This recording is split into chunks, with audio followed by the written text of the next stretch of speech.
Okay, so I'm Rebecca Rosenfelt. I'm a product manager at Airbnb with Gustav on the growth team, and I'm going to talk about user engagement. I'll mostly focus on email. Email is definitely not the only way to engage users, but it's sort of what we're in the midst of working on these days on my team, so I figured it would be kind of fun to share in-progress stuff. So first, can I have a show of hands? How many of you have companies that have email programs where you email your users? Okay, okay, decent number. How many of you directly are involved in those emails? Okay, cool. So a few people. So I'll try to make this broad, so even if you don't know about email, it'll still be relevant. So back to our funnel. Once Gustav and his team drive new users through referrals, conversion gets them to become users through sign up, then my team kicks in and we think about how to get users from a sign-up state to a booking state, because at Airbnb our main metric right now is nights booked. Okay, so why does engagement matter? Why aren't we just trying to drive new users?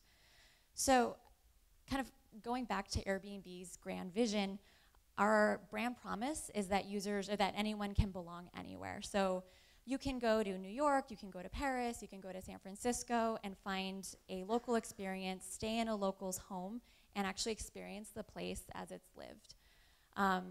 But our problem is that a lot of people who sign up for accounts on Airbnb don't actually make it all the way to that experience. They don't book a trip. So up until recently, we've basically just been walking away and say, oh, well, they didn't book, too bad. Let's try to get more new users. So on the engagement team, we consider this a problem. Kind of put visually, the majority of our users actually haven't fully experienced Airbnb. So we want to change that. So this is the light color is people who've never actually taken a trip but have an account. Okay, so how do we solve this? Back to a funnel. So this is the engagement funnel, kind of simplified down. When you're off the site in your everyday life, the goal is to inspire you to think about taking a trip or think about Airbnb for your next trip. And then once you actually hit our site, the funnels kind of visit, conduct a search, and then book a trip. So this is how we think of things. Throughout this, driving people into this funnel, we always, especially in email, we really want to think about quality, and I'll get back to why that is a little later. But one thing that we always try to adhere to is making sure every message we send is on brand, it's personalized, so it's not some mass message. It's relevant, it's not too frequent, not too infrequent, and it's also the right channel. So like I said, email isn't the only way to engage people. You can do it through push notifications, through on-site notifications, and a lot of other things. Okay, so we're still in progress. It's far from done, but here's what we've learned so far. So we started the project kind of at the bottom of the funnel, looking at people who are kind of in the on-site funnel, but they're abandoning it for whatever reason. They're bouncing after they visit, they're bouncing after they conduct a search, or even worse, they're getting all the way to the checkout page, and then they're leaving it without finishing their booking. So kind of all of these next learnings are based on a series of emails that we've been experimenting with in this funnel. So there's 3 things that we've learned. We've learned a lot around timeliness, relevance, and deliverability. So I'm going to go into this. So timeliness. So one thing that like Gustav's team, we spend a lot of time talking to other companies, and I definitely recommend that you do that as well. It's really amazing, there's only so much that we can say in a forum like this, but when you actually meet one-on-one with another growth team, you can do so much more information exchange and kind of really learn what's driving the business. So it's really helpful. So one thing we learned was that at companies like Facebook and other companies, when you send the email is one of the biggest levers. It's not entirely intuitive, but we tried it out. So for example, we send this email. So for people who visit our site, don't search, and then they leave, we were sending an email like this a month later with some recommended destinations based on what's popular for that user's location. So for whatever reason, we decided to send this a month later. And it wasn't performing that well. We didn't really like the open rates or click rates, which are kind of the main email metrics.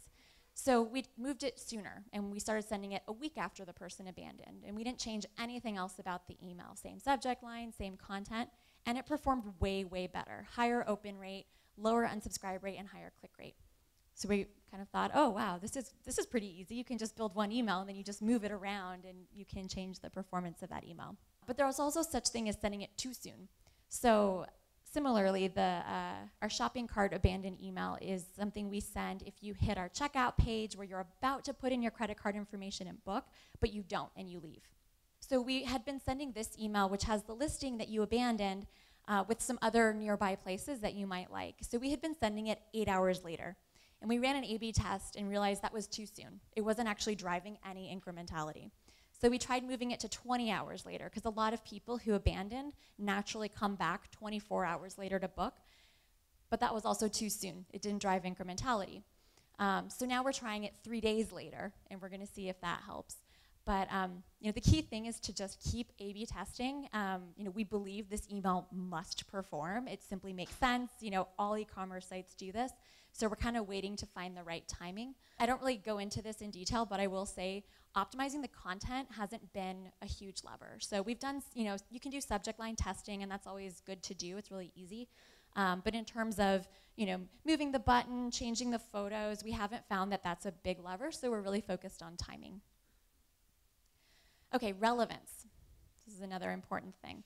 Making sure the content of the email is relevant to the user. You never want someone wondering why they got an email. That's a horrible experience. It's almost like going up to someone on the street and that person's like, why are you talking to me? I have no idea who you are. Very bad. So we always try to trigger it off of a user action on this site so people think, oh yeah, no, I was about to book a trip. That's why Airbnb is emailing me. So for example, and you can kind of see this in our performance metrics. So we have really high open rates and really high click rates for these funnel abandoned emails because they're so relevant. They're triggered off of a user action. They are intelligent. They know which listing it was you had looked at. They know which location it was that you were interested in. And so it kind of is intuitive to the user why we're sending them this email.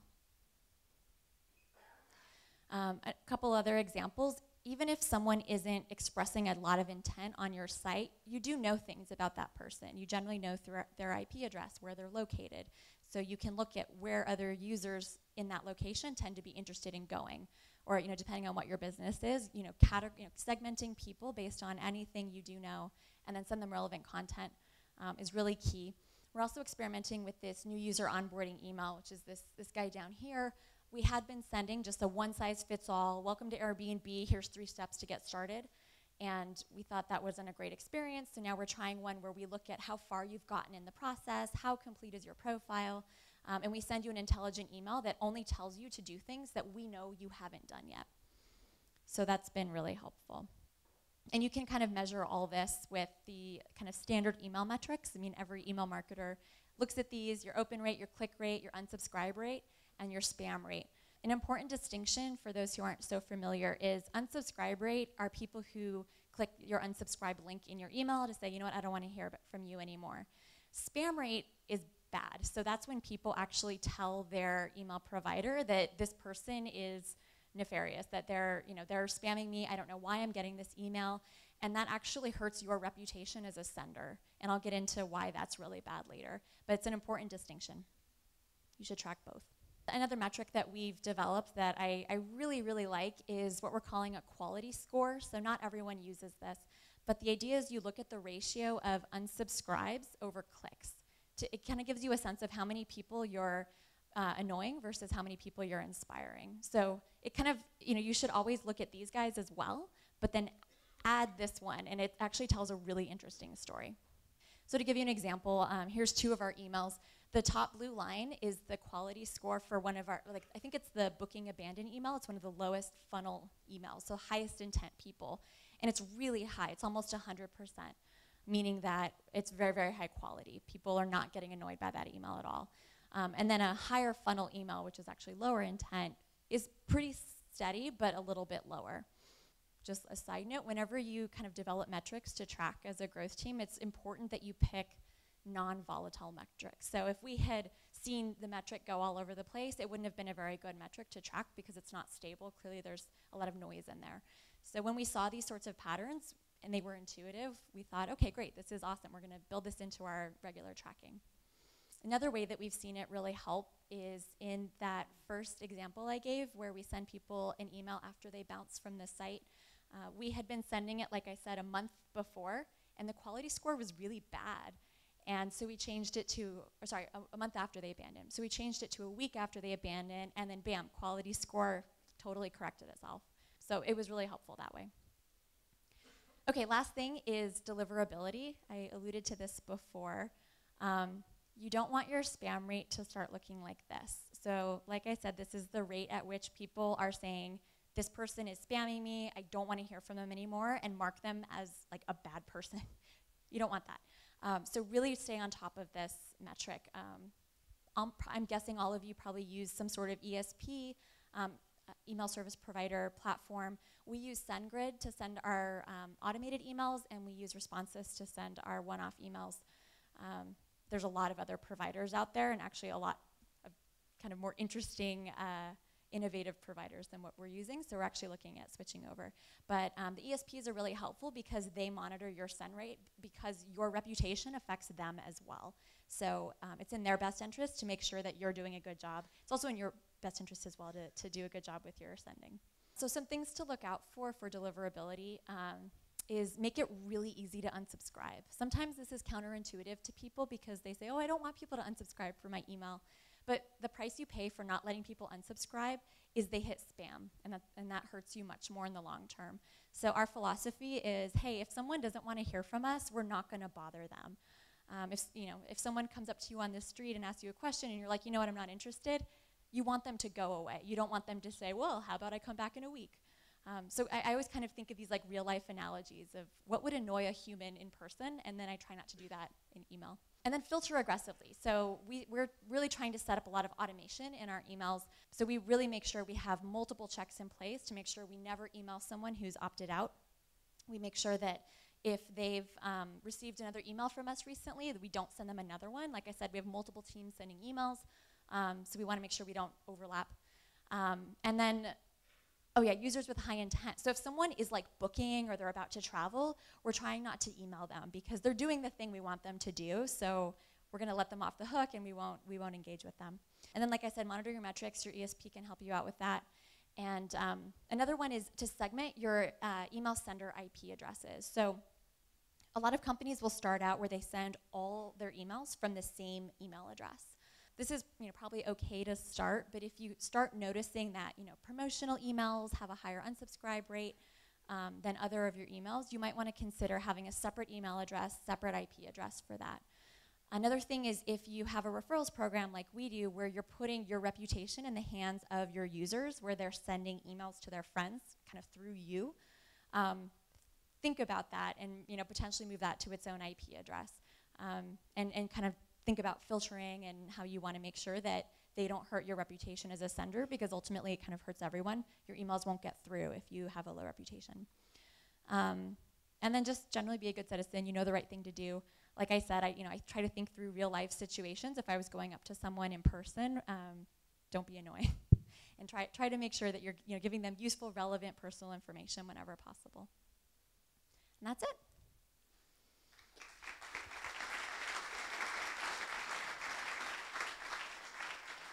Just to go back to your previous slide on deliverability, how do you manage to filter through all the levers and automate this process? Let's say I don't want to send an email to somebody who's in process of booking.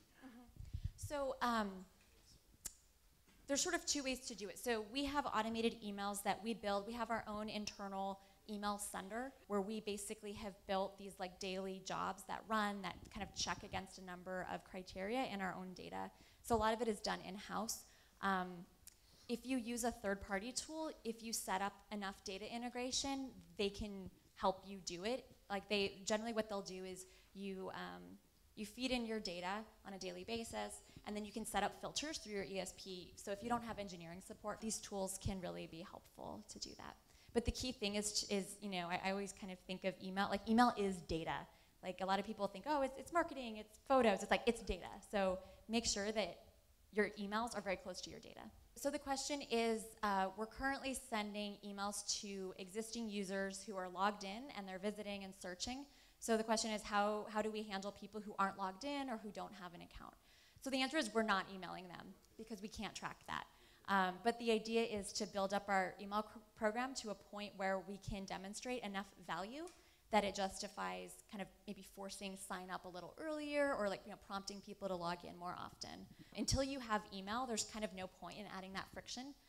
but once you have an email program that works, you definitely want to prompt people to be logged in and kind of trackable on your site. The one thing we do though is we do remarketing. So if you're in search or whatever and you're just like, we just don't know who you are, we can still market you somewhere else when you leave the site. You were talking a lot about the user engagement and the growth on the user side, but I would be interested a bit more on the host side. Like, what were your main actions to get more hosts to offer their houses on Airbnb? I would say we don't have as much, we're not as mature in our understanding on host acquisition as we are on guests. And our team, I suppose, spend most of our time on the guest side. But we do have an understanding of how people become hosts in the beginning. And the kind of general pattern is not very different. So people become hosts because they hear about Airbnb from other Airbnb travelers or from other Airbnb hosts or from their friends and family.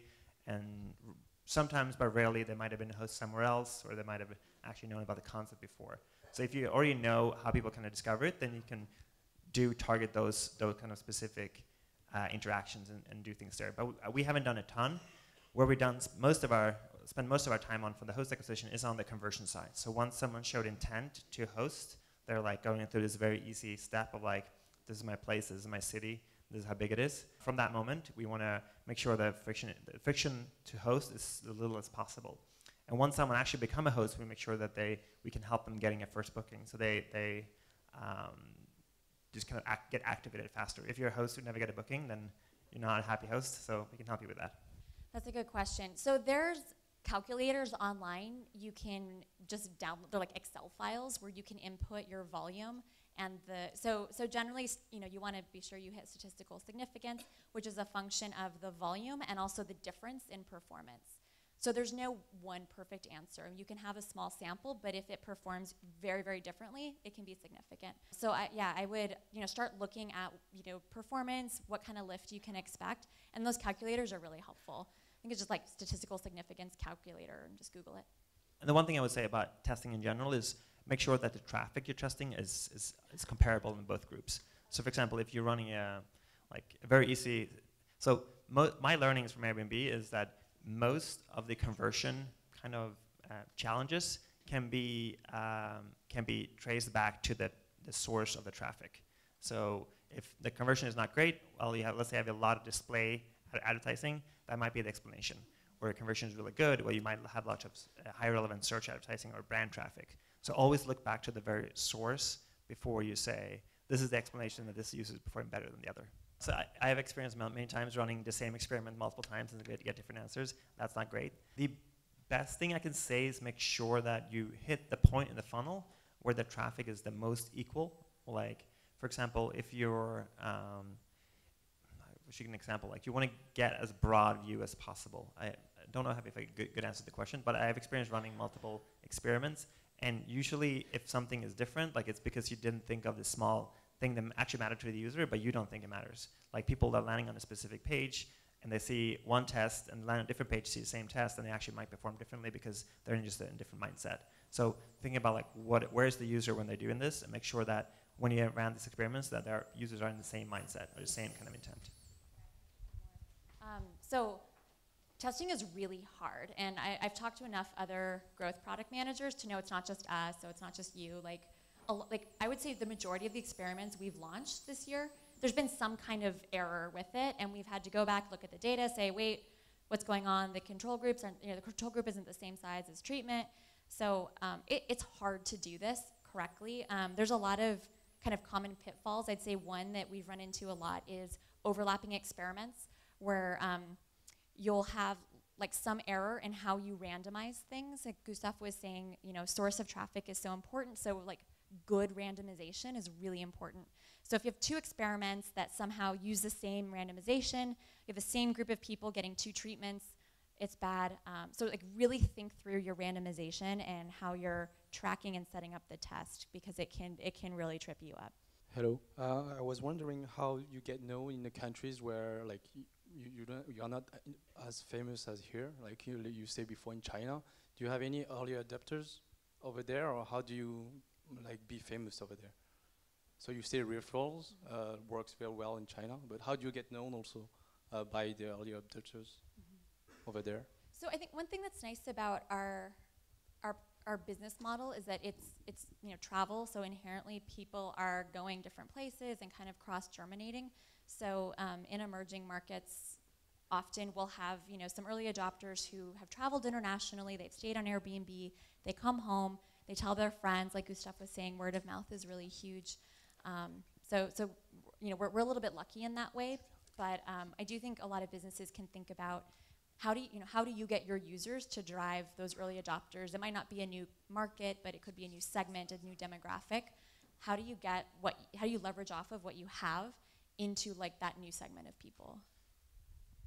A quick final note on that. I would say there's some tools that you can use that are strategic, and there's some that you can't be strategic with. So with referrals, we're not specifically going to target a specific country with that.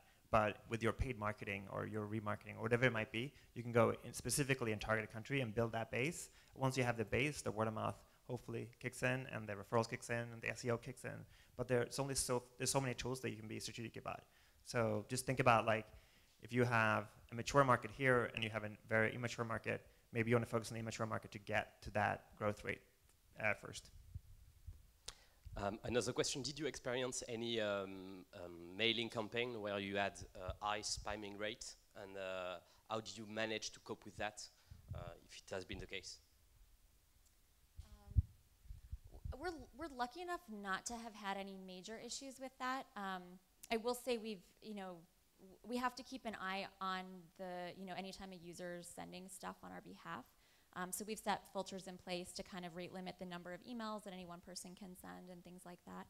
But I do know, just from researching this, that you can get very personal with these email providers. So like if Hotmail marks you as spam, you can go through your network and find someone who works at Hotmail and literally go talk to them and be like, I'm really sorry, we didn't mean that, we're not going to do it again. Like it's weird how personal it gets really quickly, but you can come back from it. You can also, warm up a new IP and kind of start fresh, but it is always good to kind of repair those relationships when you can, because they remember, even if you have a new IP, they know that the links all go to your domain, so it still kind of hurts you. But yeah, but it's, like I said, email, it's like this weirdly personal thing, so, find the people who think that you're a spammer and go talk to them, write them a letter of apology. Like, that actually is a thing that happens. Just a couple of questions left. First, congratulations for Airbnb. It's a great company, great success, and the growth team is doing a great job.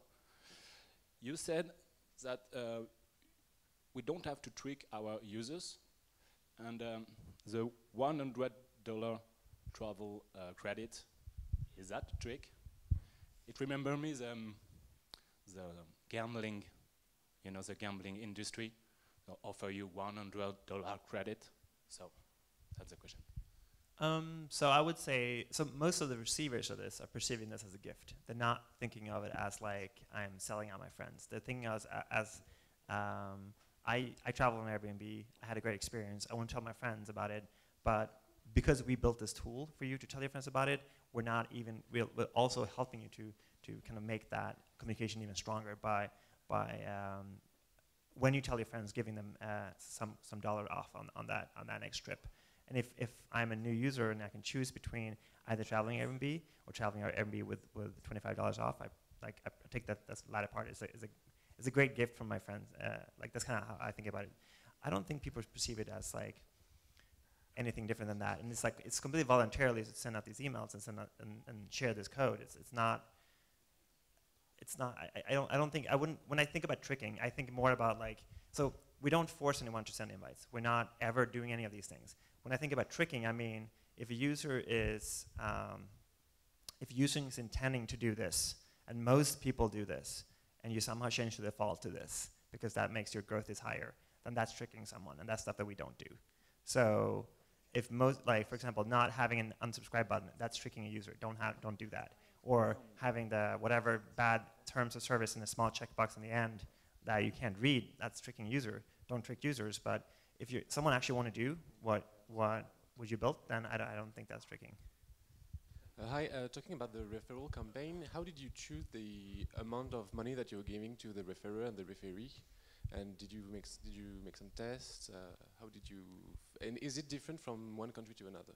Yes, we ran some tests. The tests are difficult to run because it's very easy to get, if you ran $50 in one country and 25 in another, it's very easy that kind of like spill over. So when you run the test, you want to make sure that it's as isolated as possible. So I give experience of how we ran our test. We said, let's see if people are reacting better to $50 than $25. Ideally, they should react twice as good to the $50 one. So what we did is every second email that went out, we didn't tell the referrer, but the referee, the person who received the email, every half of them got $50 and the other half got 25. And we looked on their performance over the next month and see, are those people that got 50 more likely to sign up or more likely to book? And the answer for us has been nope. It's not a huge performance, but then do you want to go lower? Like I don't know. Like, but there's many different ways you can run these experiments.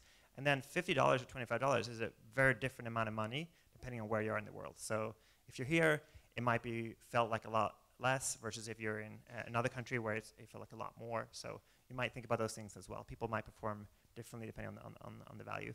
We definitely see that the value of the bookings is different depending on where people are. Thank you so much for coming out tonight. This is really awesome.